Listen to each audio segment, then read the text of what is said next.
analysis of this paper is the nation state. And their peace is not primarily then understood as the absence of war, but as social stability within a society that can lead it to prosper and thrive. And this is also in line with what has been identified as the philosophical foundation for governance in independent India. Such were aims of founding fathers like Gandhi, Nehru, and many others, namely to bring about through effective and efficient governance a social transformation, as it were. Now, to briefly take you through the agenda for today, I'm going to say a few words about the state of play as far as these two concepts, governance and peace, are concerned, in the theoretical realm, but also in the regional scenario of South Asia. I'll then go on to ask, well, now that we see what we have, how do we go further? And in the final section, look beyond existing institutional frameworks such as SARC. I suppose if you talk about regionalism in South Asia, you can't get past that term. Well, trying to see what else could be done in terms of regionalism, and maybe in terms of encouraging a regionalism from below. Now, governance, as I said, is looked at through the prism of culture. I mean, is inclusive governance. And inclusive governance is a form of governance that takes culture and plurality of meanings and discourses in society seriously. I said it's at the axis of peace building and state building. It is, to give you a minimalist or at the same time maximalist definition, orderly rule. This is how, in two words, it can be defined. Of course, there's much more to it, and orderly rule can take many different shapes. Talking about South Asian context, which is a post-colonial context, where societies are inherently and deeply divided along fault lines of culture, such as language, religion, and ethnicity. Governance would always be context dependent. In other words, there would not be a blueprint for effective governance, even though earlier development economists and institutions like the World Bank have tried to come up with a model that would be universally applicable. I think now in the literature and in statement papers that you see being produced by big international organizations, they're moving beyond this initial paradigm of the 50s, 60s, and 70s. Now it is context dependent, it is non-linear. That means it is not, we can't witness a evolution in governance from a divided state to a good and effective governance, as it were. It is always, and that I think is a point that is worth emphasizing, always process as well as product. So it is, governance can be witnessed not in its final output necessarily, but also in the many ways that can be taken to get there. This model that I'm citing here, which can be found in a book called The Puzzle of India's Governance by Subrata Mitra, who's also associated with the South Asia Democratic Forum. He has in this model conceptualized governance for post-colonial societies. And he has situated governance at the interface of a modern state with modern state institutions and traditional, deeply divided societies. Now, the state was transplanted onto society in India's case in 1947. Modern institutions, which were more or less shaped along Western models. These institutions had a thin legitimacy, as it were, and a thin legal identity, as opposed to a primordial, traditional, long-grown society with internal fault lines. Now, governance, hence, can be identified as the link that brings state institutions to society, but at the same time also, if implemented successfully, takes societal elements into the state structure, thus creating legitimacy. And very similar model, actually, was designed in the framework of the United Nations Development Report that I cited earlier. So the UNDP identified key governance priorities as well as key activities to achieve them. Basically, these are 4 parameters, namely responsive institutions that deliver essential services to the population. These are inclusive politics, which occurs when states and societies exhibit mechanisms that allow for legitimate and peaceful expression of interests, and a resilient society. And in a resilient society, state institutions work with non-state actors to ensure that society plays a role in monitoring, assessing, mediating, and responding to social conflict and political crises.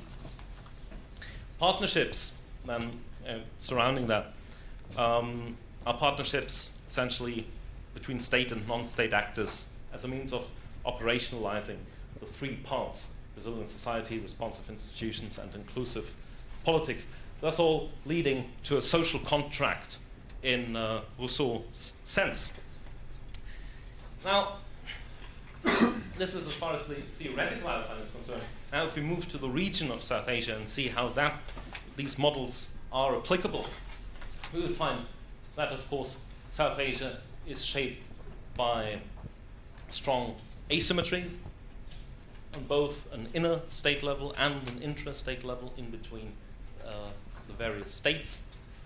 We would also see that soft factors, such as identity, which is also subsumed here in the larger framework of culture, plays a crucial role in the politics of the region. A lot of politics that happens is identity politics. And hence, identity is of relevance for the success of policy, as well as for the stability and resilience of polity of the state institutions that are being created along those divisive lines.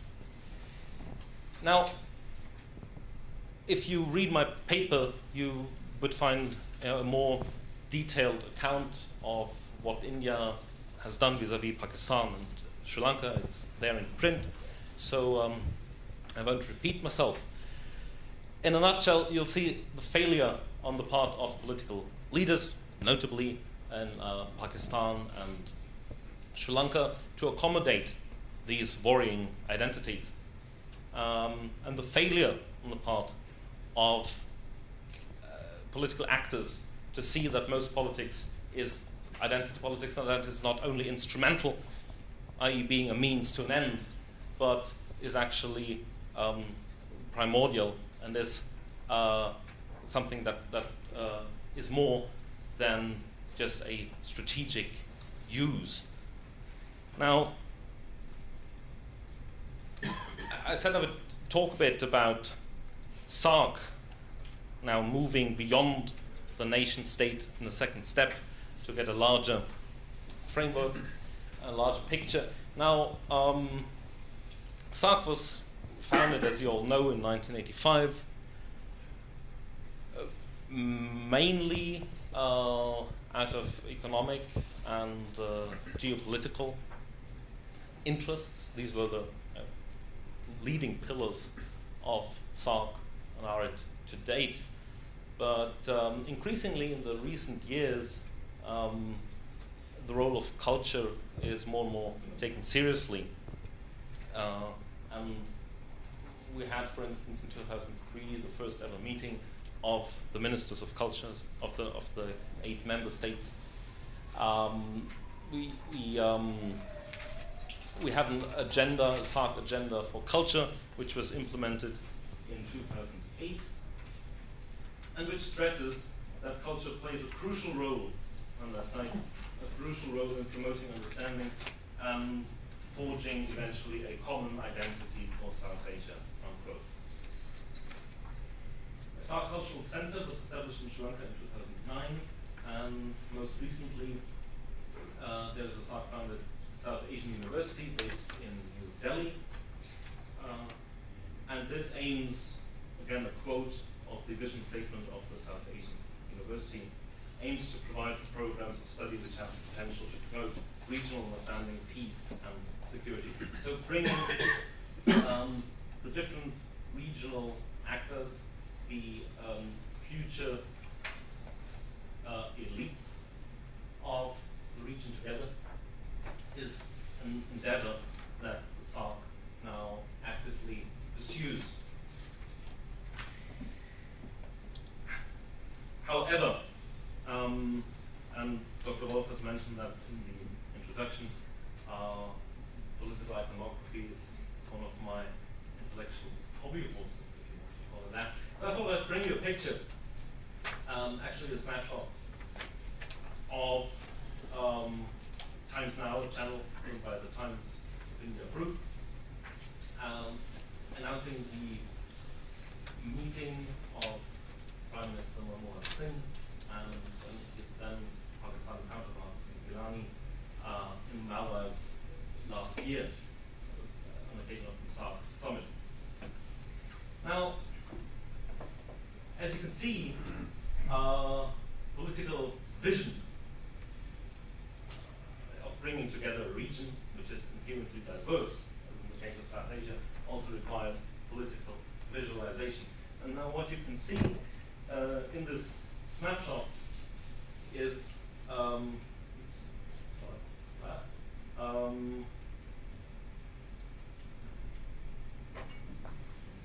should we go back here?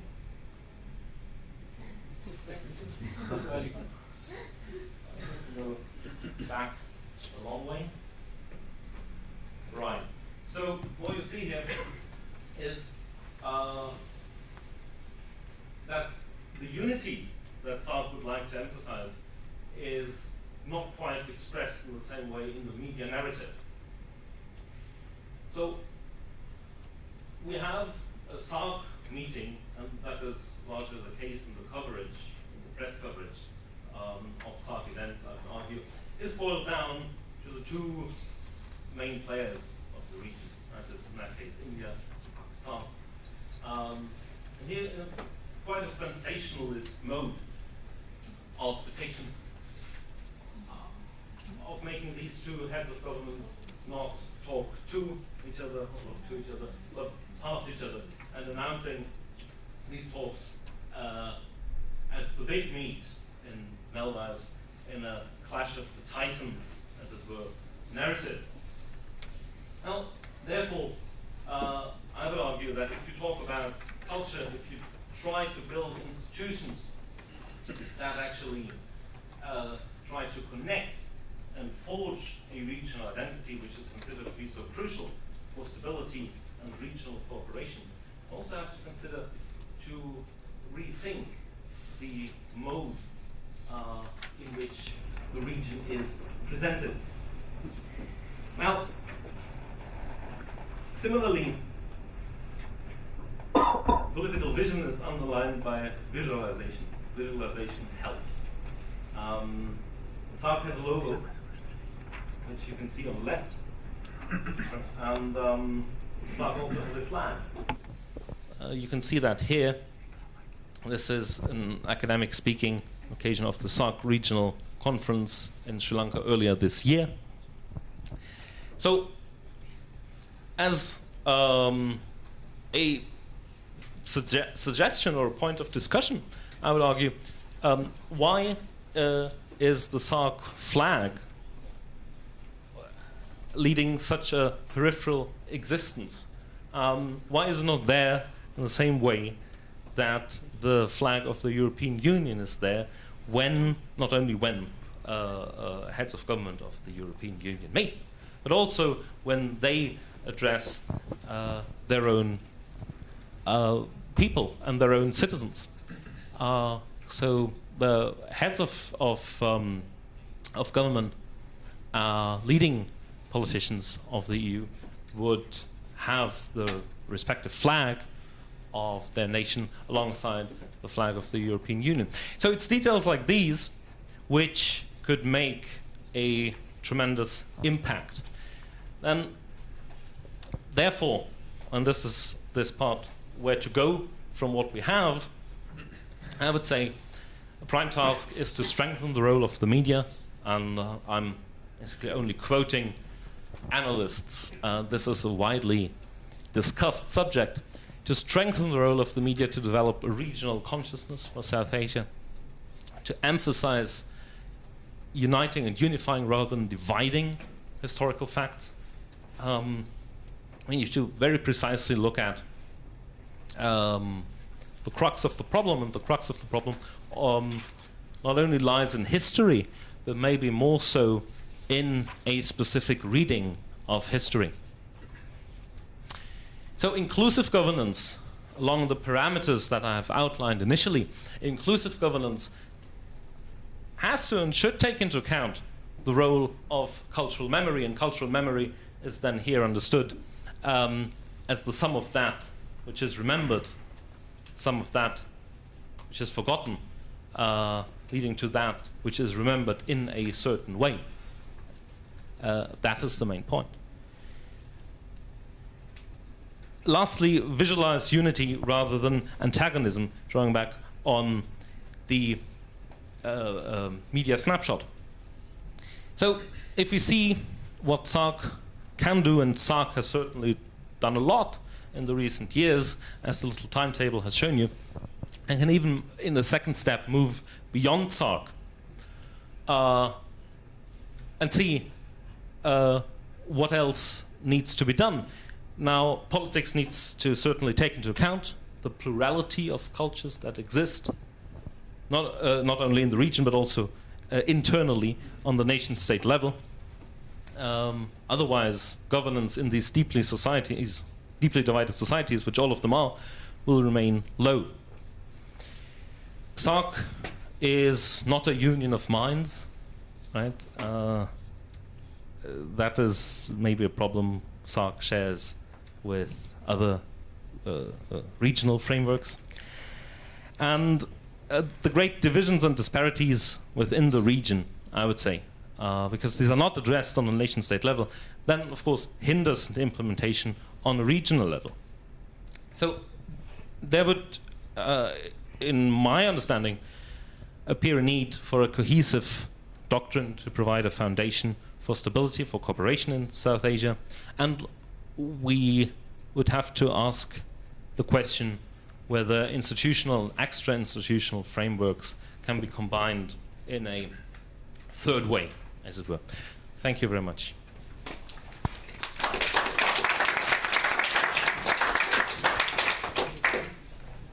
Dear Lion, thanks a lot for your enlightening presentation, and particularly you spent so much efforts to visualize your paper. Thanks again for this. Since we have only 15 minutes left, I would rather prefer to hold my own questions back in order to keep the discussion going, and would immediately hand over this words to. Yeah. Is it on? Yes. Right. Lion, thank you very much for your presentation. It was quite interesting, and we have this unique opportunity of attending two very interesting and out-of-ordinary panels. One of Dr. Lea via Skype, and the other one of yours that is very genuine, inventive, flexible, and in terms of the paper, that for those who read the paper before coming to the session would be something quite different. But I deeply appreciate it. Of course, I want to apologize from the very beginning that my comments would not be that, maybe that elaborate that it would have been in the first case. I did like your paper very much. And there are several questions though, or comments on my part. In terms of identity, you were mentioning primordial and instrumentalism.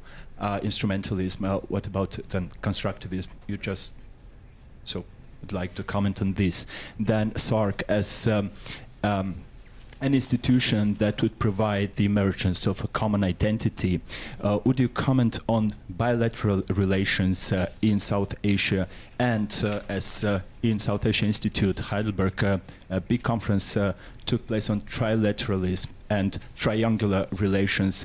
Would you rather see also quite a value in this triangular relation as India, Pakistan, China, or India, China, Sri Lanka? Then I wasn't quite sure on the term inclusive governance. So I know inclusive is quite en vogue term, especially in Germany. And this difference between Inklusion and Integration, so inclusion and integration or multiculturalism, is that in the integration phase you have different groups and you try to integrate them.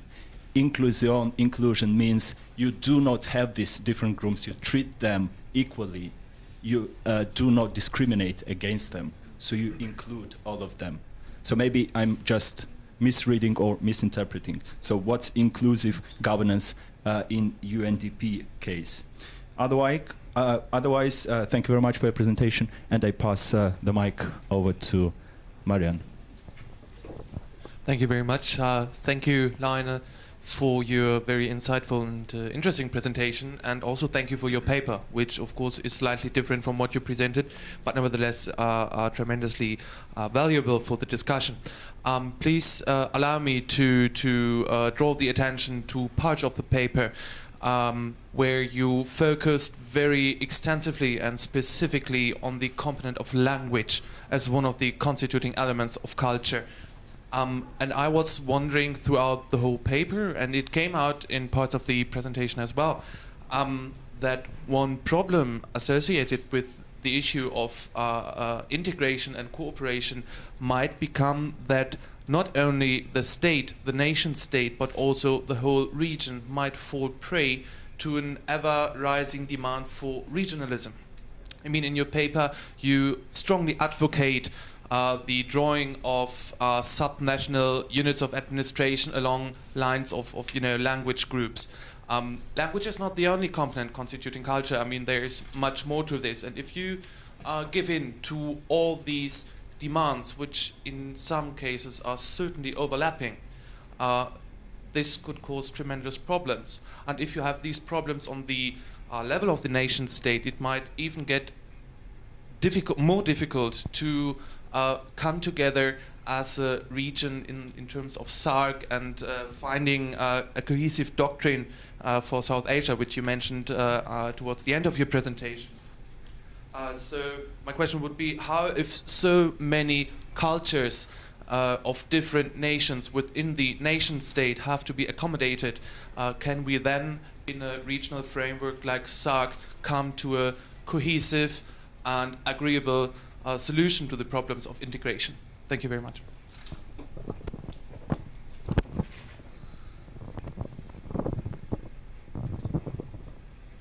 Should I come right now? Well, thank you very much. My apologies, of course, for not sticking word for word to the initial paper. But on the other hand, I'm quite glad that in the week between the submission of the paper and this presentation, I seem to have somewhat evolved. So, identity is constructed. Absolutely. Identity is something that is there, but it's also something that someone tells you that is there and that you believe in. Now, what SARC does, taking into account culture, is probably an equal identity construction, right? But that doesn't mean that we should be too wary of it. We should be aware of it, but we should not be too wary of it if it helps to foster peace in the region. Now, You raised a lot of valuable points. I'll not go over them one by one.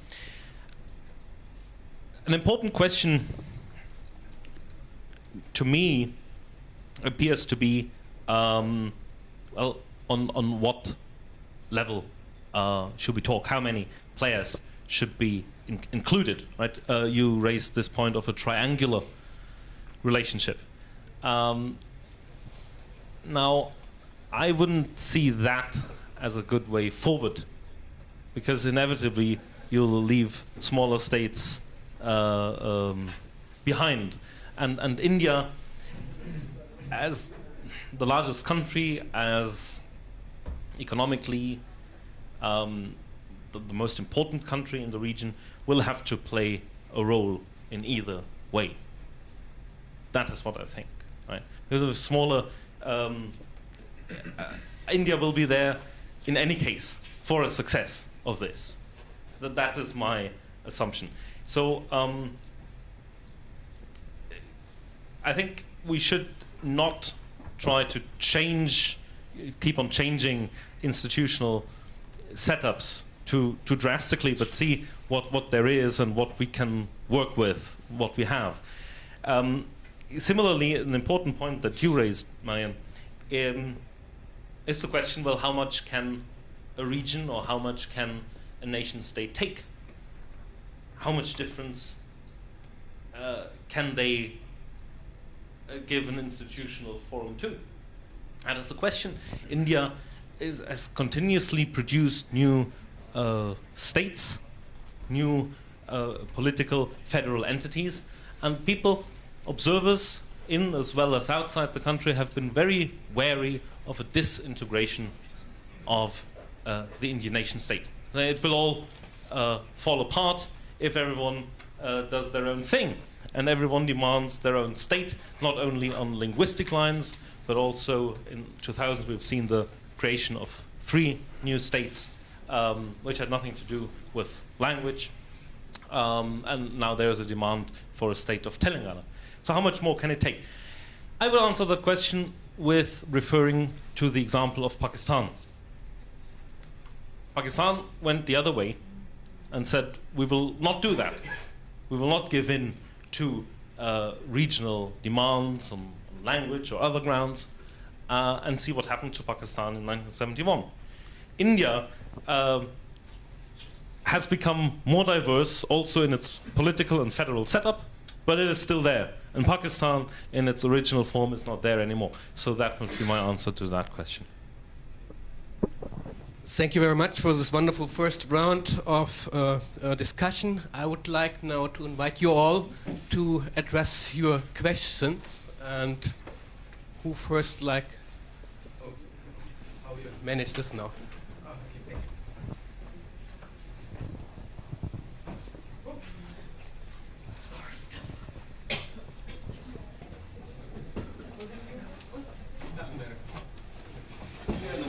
Thank you. Shall I? Is it on? Is it on? Yeah, I think I can be heard. My name is Perchinmek. I come from the College of Europe. My question is a very short question. I wanted to ask you, would you think it would be possible to have a consultational system like in Switzerland, where all the segments of minorities are somehow represented in the governance, and maybe direct democracy within it? Because in some countries that works. If I'm not mistaken, either in Malaysia or in Jordan, that's also the case. So different identities, but all the identities are somehow represented. So what do you think, how it would fit in the South Asian? Thank you. Doesn't seem to be. Should I answer? Or directly? I can do it, as you want to.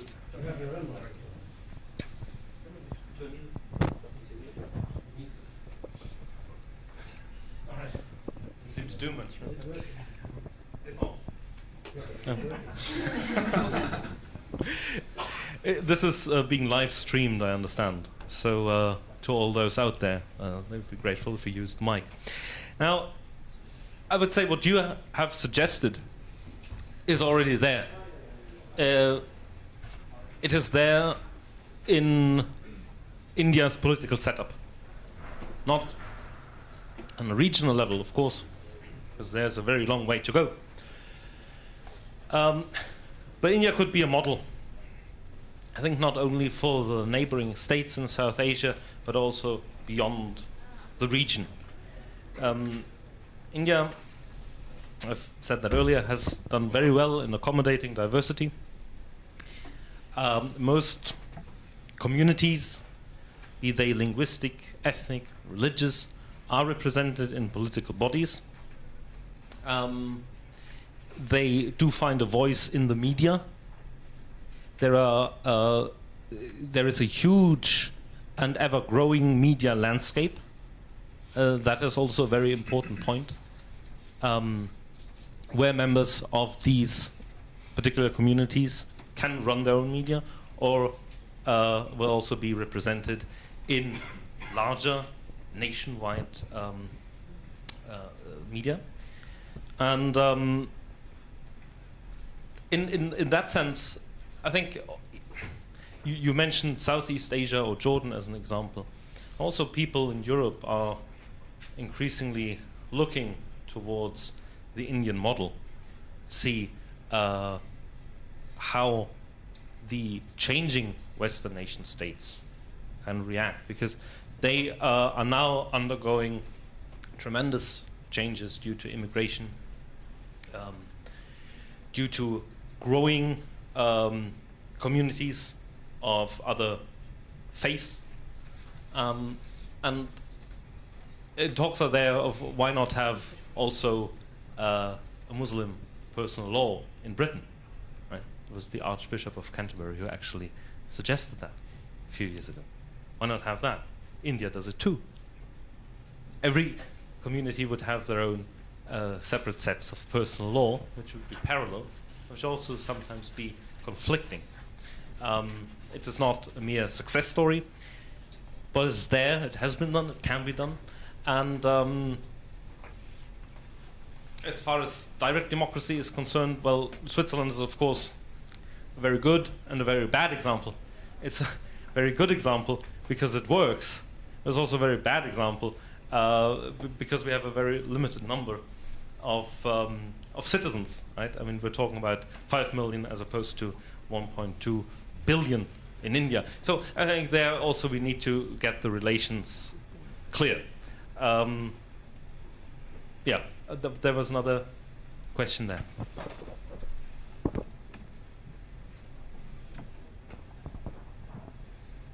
Thank you very much.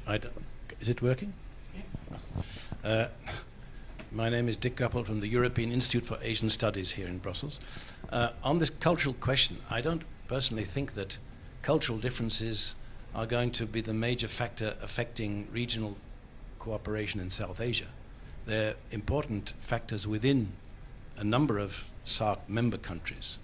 As you pointed out, Pakistan, as it was in 1947, wholly Muslim, or almost 95% or more Muslim society, split up because of the argument between the Bengalis, the Bangladeshis, and the particularly Punjabis. It was over a political issue, not over really a cultural issue. Sri Lanka has had a huge problem of cultural differences, mainly due to language, but also the fact that the Sinhalese majority were mostly Buddhist, whereas the Tamils were either Hindu or Christians. Bhutan has had a difficult problem with the Nepali-speaking minority living in the south, which has caused a major crisis. But I wanted to ask you something very different. In 1970, as a postgraduate student, I wrote a paper on supranational political parties based on something written by the American professor Ernst B. Haas, who in 1958 wrote a book, forward-looking book called Uniting of Europe.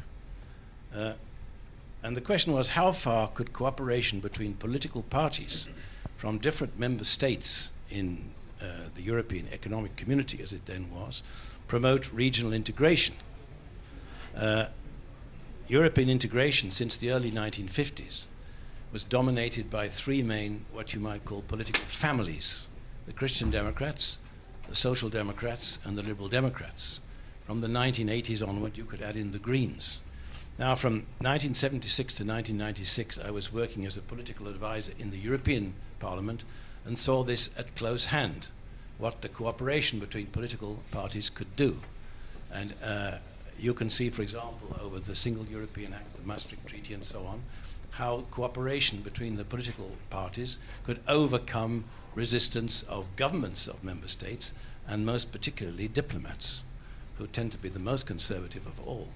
You can see it even more recently in, for example, the nomination of Mr. Van Rompuy as the first president of the European Union Council, which was decided at a meeting between leaders of the Christian Democratic parties, who their candidate would be.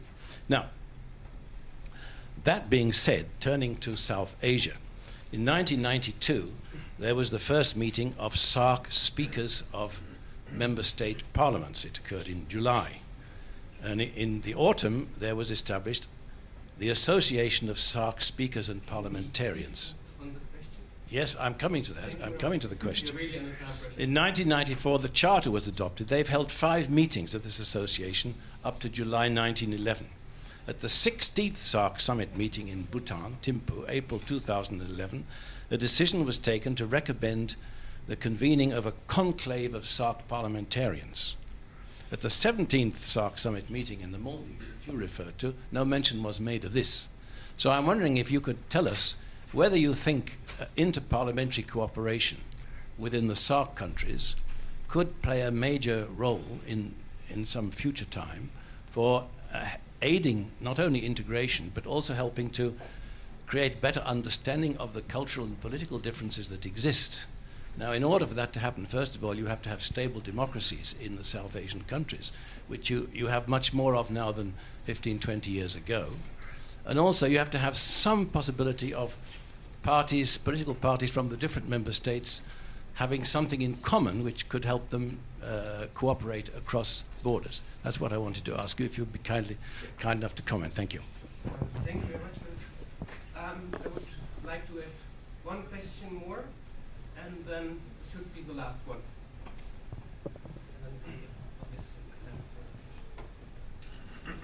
Should I go? Okay. First of all, thank you very much for your research. And my name is Ken Wright from Compassion for Pakistan. I had the privilege to be at the workshop regarding anti-terrorism and so on, and I can see the correlation with this workshop as well. The first point is I had the privilege of growing up in a province, Northern Ireland, where we now have a working Stormont government. And my first question is, and maybe suggestion is, would it not be a more worthwhile exercise, as much as the ideas and the research is very important, to actually focus on the things that society has got right? When we look at loyalism and nationalism in Northern Ireland, where soldiers, police officers, bombs were going off, and I grew up through those troubles, and so therefore, working on, when we look at nationalism and loyalism, we now have ex-terrorists in the Stormont government on both sides, and they are making laws, whether we like it or we don't like it. As much as I would disagree with any form of terrorism or any form of hurting anyone, why do these organizations exist? They exist because they have a support base. They exist because people do support them, and they do have in a democratic setting, they do have that. So my point is would it not be a more suitable exercise to, like in the case of Pakistan, for example, to drive and encourage the terrorist entities into more collective political expression of their views, rather than having to resort to a terrorist agenda, which would help, like has happened in Northern Ireland, where now we have a decline in extremism and a more focus on the economy and a more focus on mutual understanding.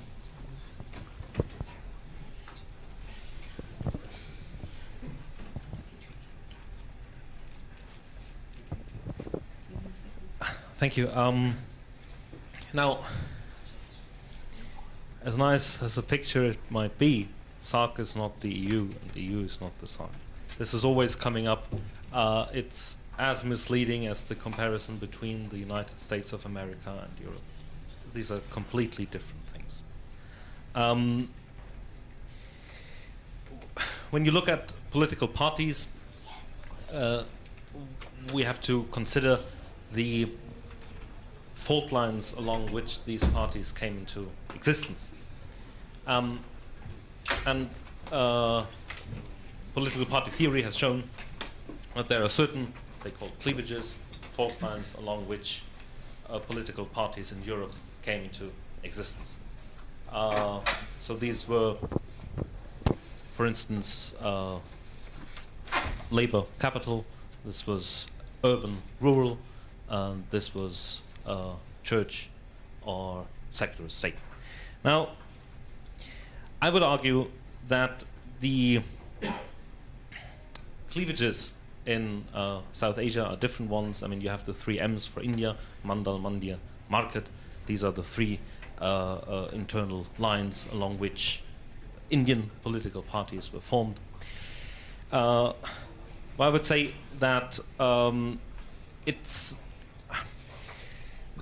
this idea of bringing them all together or having sort of cross-border corporations might not be as easy as it was a few decades ago.